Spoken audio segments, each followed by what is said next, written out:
GST page number 7B first. अच्छा, GST के अंदर आप लोग एक चीज याद रखना, जीएसटी जो अपने बुक के अंदर दे रखा है वो बहुत बड़ा टॉपिक है। अपने एग्जाम पॉइंट ऑफ व्यू से और अपने जो अपन क्वेश्चंस करेंगे उन सब पॉइंट ऑफ व्यू से अपने को जीएसटी को सिर्फ limited to purchase of goods and sale of goods तक लिमिटेड रखना है। मतलब अपन जीएसटी सिर्फ कहाँ पे चार्ज करेंगे, only on purchase and sale of goods, ना कोई एक्सपेंसेस के ऊपर जीएसटी चार्ज करेंगे, ना कोई सर्विसेज पे चार्ज करेंगे, ना purchase of any fixed assets और एनीथिंग। किसी भी चीज के ऊपर आपको जीएसटी चार्ज नहीं करना, only and only on purchase and sale of goods बस। अब purchase and sale of goods होगा तो वो जो परचेज रिटर्न होगा और सेल्स रिटर्न होगा, इन 4 एंट्री के ऊपर जीएसटी चार्ज होगा। उसके अलावा आपको जीएसटी कहीं भी चार्ज नहीं करना है। अपना टॉपिक जीएसटी का अपन ने सिर्फ लिमिटेड कर दिया ओनली ऑन गुड्स, ठीक है। Now what do you mean by GST? GST का मतलब क्या होता है? सबसे पहले जीएसटी एक तरीके का टैक्स है, goods and service tax.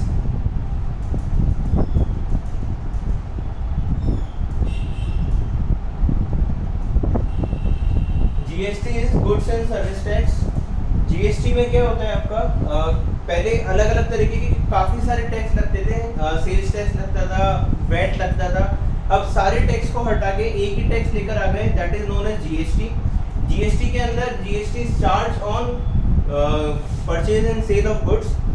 GST cascading effect को खत्म करता है। जीएसटी टैक्स लेकर आने का मेन मोटिव क्या था? कास्केडिंग इफेक्ट को खत्म करना। What you mean by cascading effect? Cascading effect means जैसे आपने जो मैन्युफैक्चरर है, मैन्युफैक्चरर ने 100 रुपए का रॉ मटेरियल खरीदा किसी से, तो उसने 100 रुपए, अपन जीएसटी की रेट जो टैक्स है, टैक्स की रेट को लेके चल रहे हैं 10% पर एनम, ठीक है। अपन टैक्स की रेट को ले रहे हैं 10%, ठीक है। नाउ जीएसटी, अब किसी ने जो मैन्युफैक्चरर है, मैन्युफैक्चरर ने रॉ मटेरियल खरीदा, रॉ मटेरियल खरीदने के टाइम पे उसने 100 रुपए का रॉ मटेरियल खरीदा। 100 रुपए के रॉ मटेरियल के ऊपर उसने 10% का टैक्स पे करा, तो उसका ये जो 10 रुपीज का टैक्स पे करा है, ये क्या हो गया उसके लिए? Input GST. जो परचेज करने के टाइम पे उसने टैक्स पे करा, वो उसके लिए क्या हो गया? इनपुट जीएसटी, ठीक है। अब इसने ही मैन्युफैक्चरर ने 100 रुपए का गुड्स खरीदा, इसको गुड्स को प्रोड्यूस करा, गुड्स बनाया और गुड्स बना के इसने होलसेलर को बेचा इन 200 रुपीज। इसने 100 रुपए का खुद का वैल्यू एडिशन करा और 100 रुपए का वैल्यू एडिशन करके इसने होलसेलर को कितने में बेचा? 200 रुपीज के अंदर। अब 200 रुपीज पे अगेन होलसेलर ने इसको कितना टैक्स पे करा होगा? 20 रुपीज का टैक्स पे करा होगा, ठीक है। 200 रुपए का 10% उसने चार्ज करा होगा, तो उसने कितना रुपए पे करा? 20 रुपीज पे करा। 20 रुपीज पे कर दिया जीएसटी के नाम के ऊपर। अब होलसेलर ने इसके अंदर 100 रुपए का अपना प्रॉफिट ऐड ऑन करा। 100 रुपए का अपना प्रॉफिट ऐड ऑन करके इसने रिटेलर को बेचा 300 रुपए में। अगेन रिटेलर को जब इसने यार मेरे को कोई म्यूट कर रहा है, फिर मेरे को अभी गुस्सा आएगा। आप लोग कौन है आपकी क्लास के अंदर? होलसेलर ने आपको, होलसेलर से रिटेलर ने आपको ये गुड्स बेचा 300 रुपए में। 300 रुपए में जब उसने उसको गुड्स बेचा, तो उस सिचुएशन के अंदर क्या हुआ? अगेन 300 रुपए के ऊपर उसने चार्ज करा होगा जीएसटी। 300 रुपए का 10% दैट इज 30 रुपीज। 30 रुपीज इसने जीएसटी चार्ज करा होगा, तो इसने होलसेलर ने रिटेलर को 30 रुपीज का पेमेंट करा होगा। देन ये होलसेलर ने मैन्युफैक्चरर को कितना पेमेंट करा? 20 रुपीज का। रिटेलर ने होलसेलर को कितने का करा? 30 रुपीज का। अब रिटेलर ने अपना वापस अगेन अपना प्रॉफिट ऐड ऑन करा 100 रुपीज, और प्रॉफिट ऐड ऑन करके इसने फाइनल कंज्यूमर को बेचा 400 रुपीज के अंदर। तो 400 रुपीज में फाइनल कंज्यूमर को बेचा, तो कंज्यूमर ने इस 400 रुपीज में कितना टैक्स पे करा होगा? 10%, that is 40 rupees.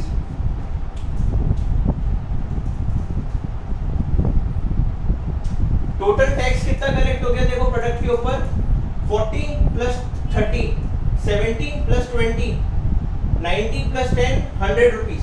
Total tax कितना आ गया?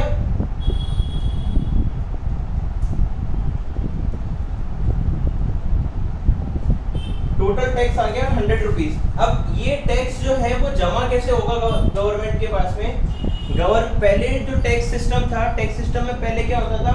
हर पॉइंट ऑफ सेल के ऊपर, मतलब GST charge on point of sale, हर पॉइंट ऑफ सेल के ऊपर टैक्स कलेक्ट होता था और वो पूरा पूरा टैक्स गवर्नमेंट के पास जाता था। अब देखो प्रोडक्ट कितने का बिका है, 400 रुपीज का, मगर टोटल टैक्स गवर्नमेंट के पास कितना पहुंच गया, 100 रुपीज। जीएसटी ने आके ये कास्केडिंग इफेक्ट जो है, मतलब टैक्स ऑन टैक्स ये कास्केडिंग इफेक्ट को खत्म करा। जीएसटी में क्या होता है, जो टैक्स आपने पहले पे कर दिया, अब जैसे होलसेलर ने, मतलब ये मैन्युफैक्चरर ने यहाँ पे इसको रिटेलर को 10 रुपए का टैक्स पे कर दिया, फिर होलसेलर से 20 रुपीज का टैक्स कलेक्ट करा, तो अभी गवर्नमेंट को कितना जमा कराएगा, रिमेनिंग 10 रुपीज। 10 रुपए ऑलरेडी पे कर चुका है, 20 इसने कलेक्ट करा, तो ये गवर्नमेंट को कितना जमा करा रहा है, 10 रुपीज जमा करा रहा है। देन होलसेलर ने रिटेलर से 30 रुपीज कलेक्ट करे थे और वो मैन्युफैक्चरर को ऑलरेडी 20 पे कर चुका है, तो अब वो गवर्नमेंट को कितना डिपॉजिट करेगा, रिमेनिंग 10 रुपीज। देन होलसेलर ने रिटेलर से कितना कलेक्ट करा, 40 रुपीज, रिटेलर से 40 रुपीज कलेक्ट करा और वो मैन्युफैक्चरर को ऑलरेडी 30 पे कर चुका है, तो वो गवर्नमेंट को एडिशनल कितना पे कर देगा, 10 रुपीज।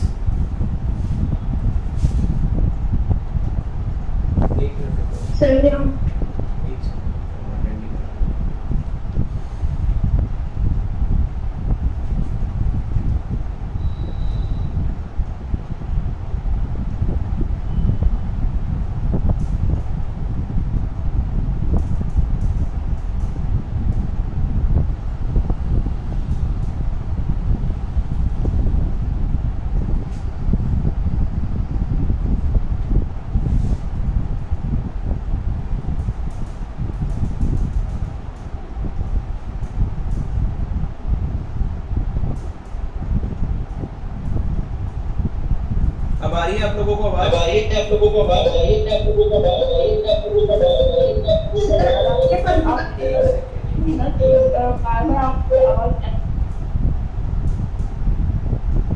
क्या बोल रहे हो आप लोग?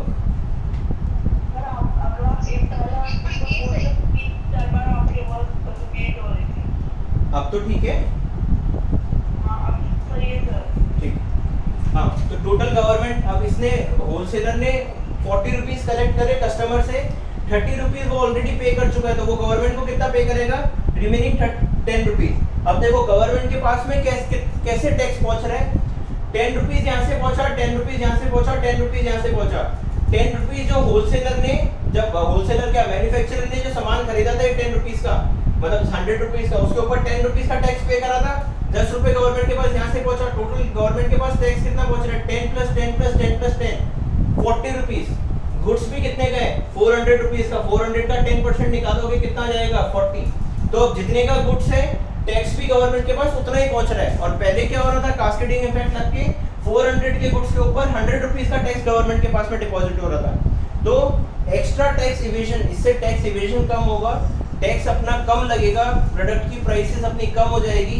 इन सारे सिचुएशंस को देखते हुए गवर्नमेंट ने जीएसटी को इंट्रोड्यूस करा, जिससे कास्केडिंग इफेक्ट खत्म हो जाए। ये वाला जो इफेक्ट है, tax on tax, tax on tax, tax पे टैक्स लगता जा रहा था और फाइनल प्रोडक्ट की प्राइस इंक्रीज हो रही थी।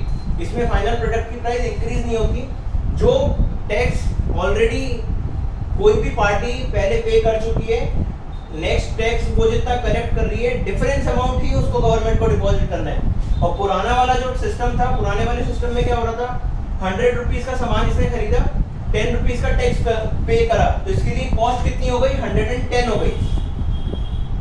फिर 200 रुपए में बेच रहा है ये, इसको 100 रुपए का प्रॉफिट मार्जिन रखना है, तो प्रोडक्ट होलसेलर के लिए प्राइस कितनी हो जाएगी, 210। अब 210 के ऊपर इसने 21 रुपीज का टैक्स पे कर दिया, तो इसकी कॉस्ट कितनी हो गई, 21 रुपीज बढ़ गई, इसकी कॉस्ट पहुंच गई 231 रुपीज।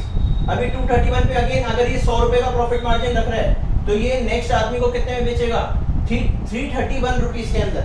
तो देखो प्रोडक्ट की प्राइस जहाँ यहाँ पे 200 रुपए थी, वो यहाँ पे 231 पहुंच गई, यहाँ प्रोडक्ट की प्राइस 300 रुपए थी, वो यहाँ पे 331 पहुंच गई। तो पहले का जो टैक्स सिस्टम था उसके अंदर प्रोडक्ट की प्राइस इंक्रीज होती जाती थी, अभी के टैक्स सिस्टम के अंदर प्रोडक्ट की प्राइस सेम रहती है, प्रोडक्ट की प्राइस इंक्रीज नहीं होती। जितना वैल्यू एडिशन करा है, सिर्फ उस वैल्यू एडिशन के ऊपर टैक्स पे करना पड़ेगा। मैन्युफैक्चरर ने होलसेलर को बेचने में अपना वैल्यू एडिशन कितना करा था, 100 रुपीज का, तो उसको टैक्स भी कितना पे करना पड़ा, 10 रुपीज, 100 का 10%। होलसेलर ने रिटेलर को बेचने के टाइम पे वैल्यू एडिशन कितना करा था, 100 रुपीज का, तो उसको टैक्स भी कितना पे करना पड़ा, 100 का 10%।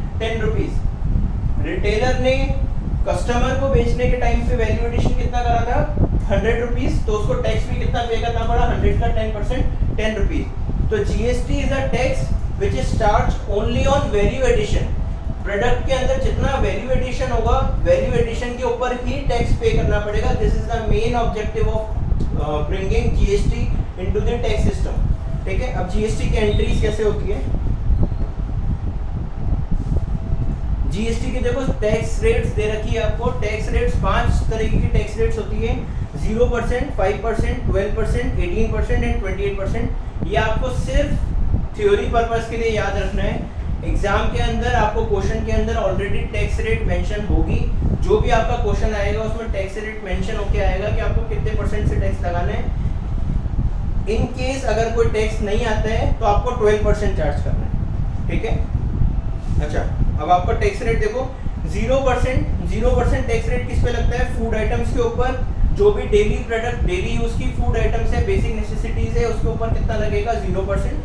5% लगता है oil, sugar, tea, coffee, pack data, fruits, nuts, cereal, spectacles, coal, pharmaceutical, print media etcetera. Then 12% लगता है आपका जूसेस, घी, almond, condensed milk, butter, jam, pickle, printing and stationery, beverages etcetera, mobile. Then 18% luxury items, that is on capital goods like plant and machinery, furniture, business items like iron and steel, hair oil, shampoo, जो भी luxury items हैं उनके ऊपर 18%। Then super luxury items 28% GST, TV, fridge, AC, electrical goods, polished razor, motor car, etc. तो ये अलग अलग rates है। ये सिर्फ आपको रीड करनी है, एक बार याद रखनी है कि कितने तरीके की रेट्स होती है और किन किन आइटम के ऊपर चार्ज होती है। इसका और कोई मेजरली काम नहीं है आपके एग्जाम के अंदर। ठीक है, then kinds of GST. Now GST 2 तरीके का होता है।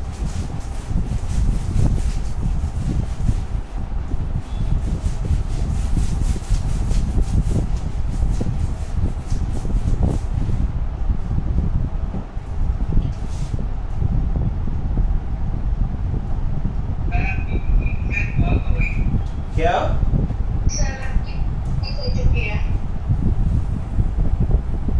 क्या वॉइस बंद हो चुकी है?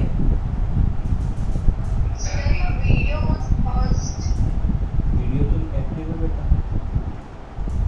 अब दिख रही है?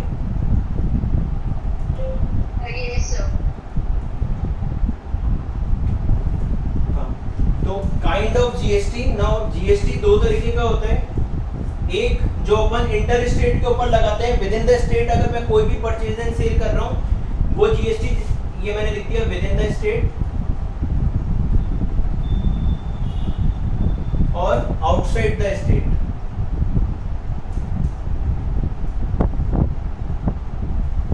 With in the state and outside the state. अगर विद इन द स्टेट अगर मैं कोई भी purchase and sale of goods कर रहा हूँ तो मेरे पे 2 तरीके का जीएसटी लगता है, सीजीएसटी और SGST. With in the state अगर मैं कर रहा हूं तो सीजीएसटी और एसजीएसटी। सीजीएसटी मतलब central GST, SGST means state SGST, state GST.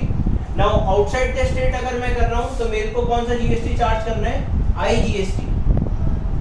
IGST means integrated GST. ये 3 तरीके के जीएसटी है। अगर आपको GST rate for example question में दे रखी है 18%, तो 18% की अगर जीएसटी रेट दे रखी है तो अगर आईजीएसटी लग रहा है तो पूरा 18% के ऊपर चार्ज होगा। मगर अगर एसजीएसटी या सीजीएसटी लग रहा है मतलब विद इन द स्टेट कर रहे हो तो ये 18% कैसे डिवाइड हो जाएगा, 99% के अंदर। अगर विद इन द स्टेट है तो 99%, आउटसाइड द स्टेट है तो 18% स्ट्रेट अवे आईजीएसटी। ठीक है, देन अब देखो आप एंट्रीज देखते हैं। पहले सेट ऑफ वाला पॉइंट है, सेट ऑफ वाला पॉइंट अपन नेक्स्ट क्लास में करेंगे। पहले एंट्रीज देख लो परचेज और सेल के ऊपर।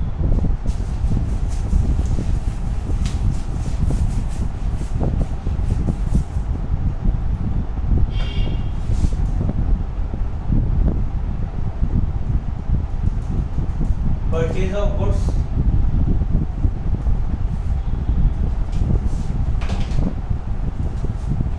परचेज ऑफ गुड्स के ऊपर आपकी परचेज ऑफ गुड्स की नॉर्मल एंट्री क्या होती है, purchase account debit to cash account. Normal purchase of goods की एंट्री क्या होती है, purchase account debit to cash अकाउंट। जीएसटी अगर चार्ज हो रहा है, जीएसटी चार्ज हो रहा है अगर, तो जीएसटी की सिचुएशन में परचेज की एंट्री क्या हो जाएगी, purchase account debit input CGST account debit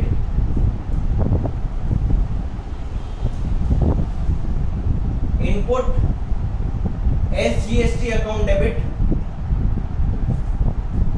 input IGST account debit to cash account. अब इन दोनों, या तो ये दोनों आइटम आएगी या ये आइटम आएगी। अगर विद इन द स्टेट है तो इनपुट सीजीएसटी इनपुट एसजीएसटी आएगा, और अगर आउटसाइड द स्टेट है तो इनपुट आईजीएसटी आएगा टू कैश अकाउंट। अब फॉर एग्जांपल आपका गुड्स बेचा है अपन ने 10,000 रुपीस का, 10,000 रुपीस के गुड्स के ऊपर अपन 12% का जीएसटी चार्ज कर रहे हैं, तो परचेजेज आपकी कितनी मानी जाएगी, 10,000 रुपीस की। इनपुट सीजीएसटी, इनपुट सीजीएसटी मैंने बताया 12% की रेट है अगर, तो 12% कैसे डिवाइड होगा, 6% के अंदर, तो 10,000 का 6%, 600 रुपीज सीजीएसटी, 600 रुपीज एसजीएसटी। और अगर पूरा आईजीएसटी, अगर आउटसाइड द स्टेट बेच रहा हूँ, आउटसाइड द स्टेट बेचने के अंदर पूरा का पूरा 12% चार्ज करेंगे, तो आईजीएसटी पूरा कितना हो जाएगा, 1200 रुपीज। इन दोनों में से एक ही अमाउंट आएगा, हमेशा याद रखना, या तो ये दोनों अमाउंट आएंगे या ये अमाउंट आएगा। टू कैश, तो कैश में कितना हो जाएगा, 10,000 प्लस 12% जीएसटी का, दैट इज 11,200। तो ये आपकी जर्नल एंट्री फॉर्म होगी, purchase account debit input CGST account debit input SGST account debit input IGST account debit to cash. या विद इन द स्टेट है तो ये दोनों एंट्री, आउटसाइड द स्टेट है तो ये वाली एंट्री, ठीक है। देन सेल्स के टाइम पे, at the time of sales, sales के टाइम के ऊपर आपकी एंट्री हो जाएगी। नॉर्मल केस के अंदर एंट्री क्या होती थी, cash account debit to sales account.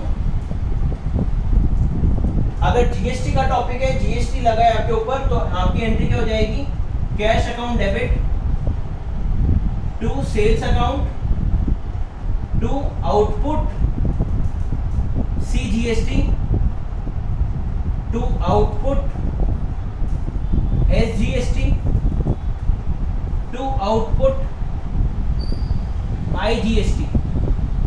वही सेम, अगर 10,000 रुपीज का गुड्स बेच रहा हूँ, 12% की जीएसटी रेट है, तो सेल्स कितने की हो गई, 10,000 की।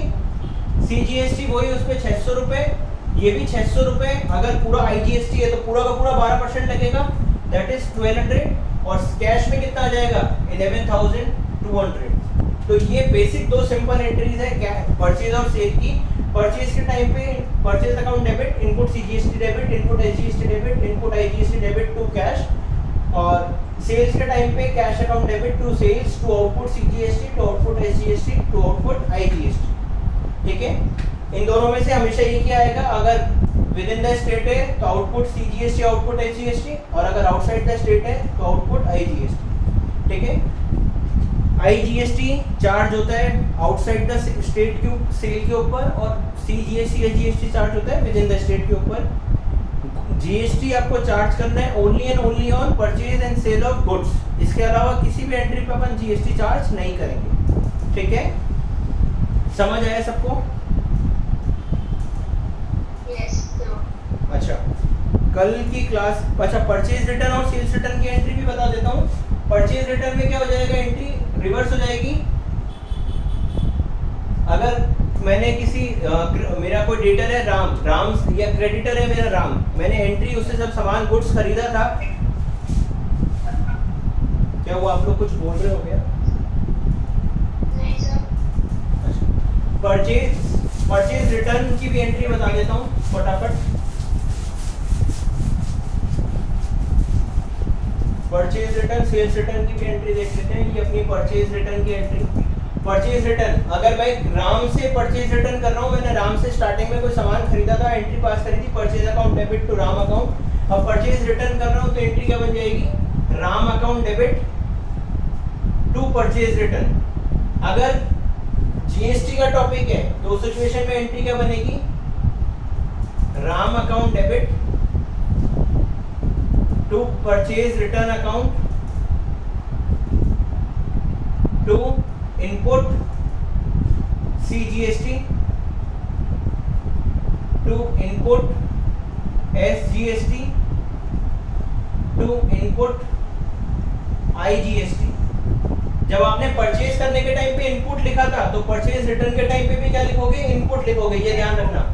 दूसरा, आप अपनी सेल्स रिटर्न की एंट्री, सेल्स के टाइम पे अगर नॉर्मल मैंने मिस्टर ए को सामान बेचा था तो मिस्टर ए को जब सामान बेचा था तो एंट्री पास करी थी A account debit to sales.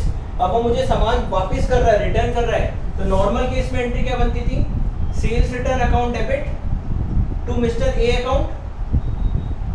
अब अगर जीएसटी का टॉपिक है तो जीएसटी के केस में एंट्री क्या बन जाएगी, sales return account debit to A account, sorry output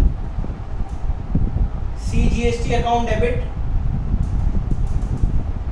output SGST account debit, output IGST account debit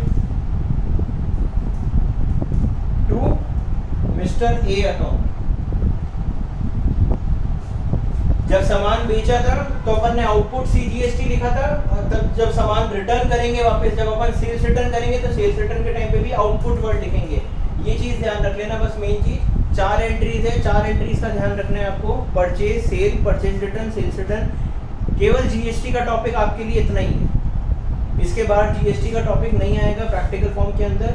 theory के अंदर जो मैंने क्वेश्चंस भेजे हैं वो क्वेश्चंस तैयार कर लेना आप लोगों के, जो मैंने ग्रुप पे भेजे हैं वो फाइल, अपडेटेड फाइल एक और है, मैं अभी अपने जो क्लास 11 का अकाउंटेंसी वाला ग्रुप है उस पर सेंड कर देता हूँ, ठीक है। तो वहाँ तक का आप लोग प्रिपेयर कर लेना।